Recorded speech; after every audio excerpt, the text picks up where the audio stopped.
नमस्कार दोस्तों, हम हैं आज उजेरिया गांव के अंदर जो गुजरात में है और ये हिम्मतनगर ज़िले में पड़ता है। और अगर अहमदाबाद की बात करें तो अहमदाबाद से लगभग ये 50 किलोमीटर दूर है। हम ये जानना चाहेंगे कि यहाँ आसपास जो गांव हैं ये कितनी मतलब एरिया में फैले हुए होते हैं। मुझे ऐसा लगता है कि एक गांव से दूसरा गांव जुड़ा हुआ है, लेकिन जैसे ही हम दूसरे गांव में प्रवेश करते हैं तो एक गली में ही प्रवेश करते हैं तो गांव दूसरा आ जाता है। तो इसके बारे में बताइए कि अब ये कौन सा गांव आया है? अभी ये छोटा सा गांव आया है, ये वक्तापुर है। और यहाँ से आसपास में ही एक डेढ़ 2-3 किलोमीटर के अंदर ही ये गांव सारे आ गए हैं। हाँ, जुड़े हुए हैं आपस में।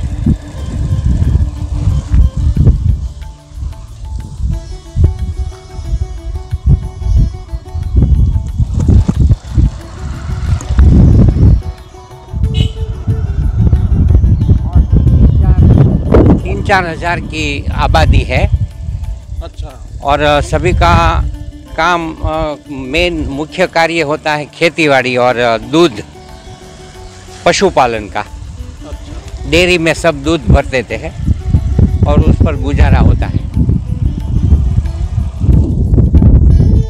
तो मैंने यहाँ देखा है कि लोग जो भी गांव में रहते हैं लगभग सभी गांव वालों के पास जो है अपने साधन हैं। किसी के पास कार है, किसी के पास छोटी मिनी ट्रक जैसे भी हैं। तो मुझे ऐसा लगता है कि ग्रामवासी जो हैं अपनी आय का जो उनका साधन है वो इतना है कि वो एक अच्छा बेहतर जीवन वो जो है व्यतीत कर सकते हैं। मेरे ख्याल से मुझे ऐसा प्रतीत होता है। आपका क्या कहना है? बस यही है, उनका मुख्य व्यवसाय ही खेतीबाड़ी है।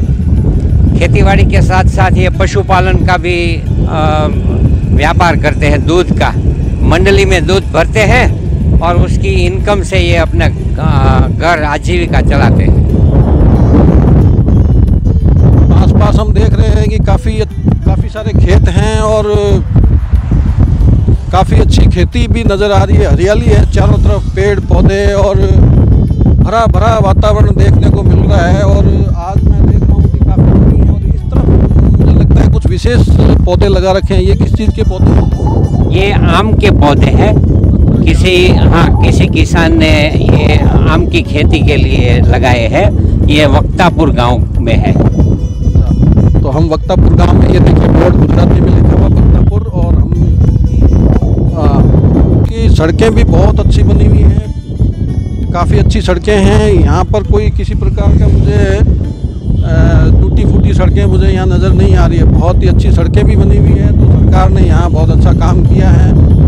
और मैं ये जानना चाहूँगा आपसे, यहाँ विशेष रूप से घूमने के लिए या देखने के लिए कौन सी जगह है इन गाँवों के अंदर, या कोई मंदिर हो या कोई दर्शनीय स्थल हो, उसके बारे में थोड़ा आप हमें बताइए। वैसे तो यहाँ घूमने के लिए आसपास में 40-50 किलोमीटर तक बहुत कम है जगह, प्रख्यात जगह। लेकिन हर गांव में 2-3 मंदिर तो होते ही रहते हैं। और यहाँ से 15-20 किलोमीटर की दूरी पर बहुत ही अच्छे रमणीय स्थल है, जो मंदिर भी है, बहुत घटाटोप वृक्ष भी है, वड भी है और नदी का किनारा भी है।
की धरती सोना उगले हुई हीरे मोती, ये जो गीत है ना, तो ये इसी गांव के ही बनाए हुए हैं।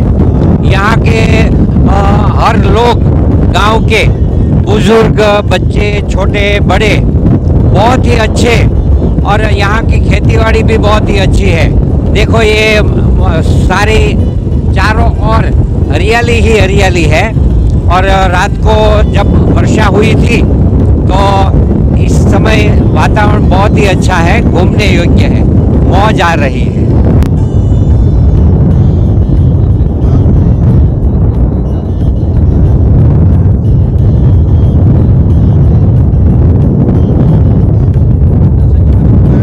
छोटी छोटी नदियां हैं इधर, तो ये छोटी सी नदी है। अब नदी के अंदर क्या है, कुछ पौधे उगे हुए हैं तो पूरा पानी नहीं दिखाई दे रहा है।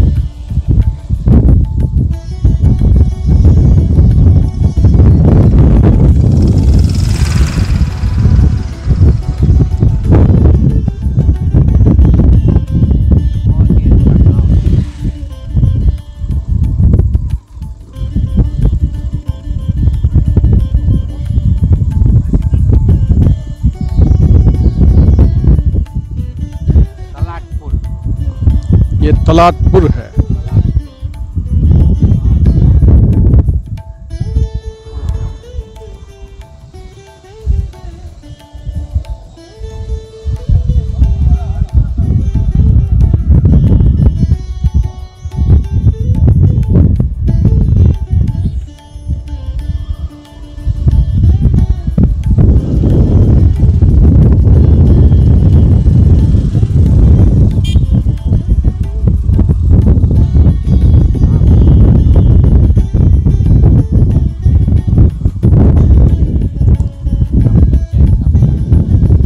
अभी हम 2-3 गांवों में घूम चुके हैं, तो सबसे बड़ी बात है कि यहाँ गांव में साफ़ सफाई बहुत अच्छी है, किसी भी प्रकार की गंदगी यहाँ नहीं है। तो मेरा ये मानना है कि शायद महात्मा गांधी के जो स्वच्छता अभियान के बारे में बात करें तो इस अभियान का यहाँ पे बहुत अच्छा असर नज़र आता है कि साफ़ सफाई जो है इन गाँवों में काफ़ी हद तक मेरे को देखने को मिल रही है। आपका क्या कहना है इसके बारे में? ये जो थोड़े बड़े गांव यहाँ आसपास है ना, और जो सुखी परिवार रहते हैं ना, साधन संपन्न वाले, जैसे कि ये सलाटपुर है, तो यहाँ बहुत ही अच्छे रोड भी है और एजुकेशन के कारण स्वच्छता भी बहुत ही अच्छी है, एजुकेशन के कारण। तो जैसे ब्रजलाल भाई खुद एक अध्यापक हैं, तो शिक्षा का क्या महत्व है ये बताते हुए कह रहे हैं कि यदि हमारे अंदर शिक्षा होगी, हम पढ़ाई लिखाई करेंगे, शिक्षित होंगे, तो स्वच्छता के बारे में भी हमें जो है हम जागरूक रहेंगे।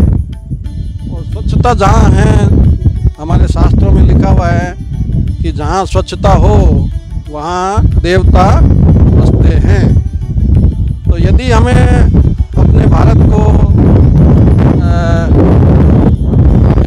भारत को देवभूमि बनाना है, देवताओं की भूमि बनाना, जिसको कहा भी गया है कि भारत देवभूमि है, किंतु आज उस देवताई गुण, जो दिव्य गुण हमारे अंदर नहीं है या कम हो चुके हैं, ख़त्म से हो रहे हैं। तो हम अपने आसपास की जगह का और अपने घर को और अपने मन को, अपने विचारों को जितना साफ सुथरा बनाएंगे, उतना ही अपनी भारत भूमि को, अपने परिवार को, अपने समाज को, अपने देश को, यहाँ तक कि पूरी दुनिया को हम जो है देवभूमि बना सकते हैं। आपका क्या कहना है इस पर? बहुत ही अच्छी बात आपने बताई। आप भी बहुत ही अच्छे समझदार आत्मा है, तो आपकी बात भी समझने जैसी है। देखो, ये तो छोटे छोटे बड़े गांव हैं, लेकिन हम कहते हैं ना कि भारत की आत्मा छोटे गांव में बसती है। तो ये है छोटा गांव, यहाँ पूरा होता है और यहाँ से ये हाईवे शुरू हो जाता है। अभी हम मोडासा दहेगाम हाईवे रोड पर आ गए हैं। अच्छा, तो अब हम आए हैं मोडासा दहेगाम हाईवे पर, और ये हाईवे जो है, यही जो है उजेरिया चौकरी तक जाता है, जहां हमारा गुजरात ग्लोबल रिट्रीट सेंटर, जिसको इंद्रप्रस्थ रिट्रीट सेंटर कहा जाता है, वहां हम रहते हैं। उतरूँ यहाँ पे? अच्छा।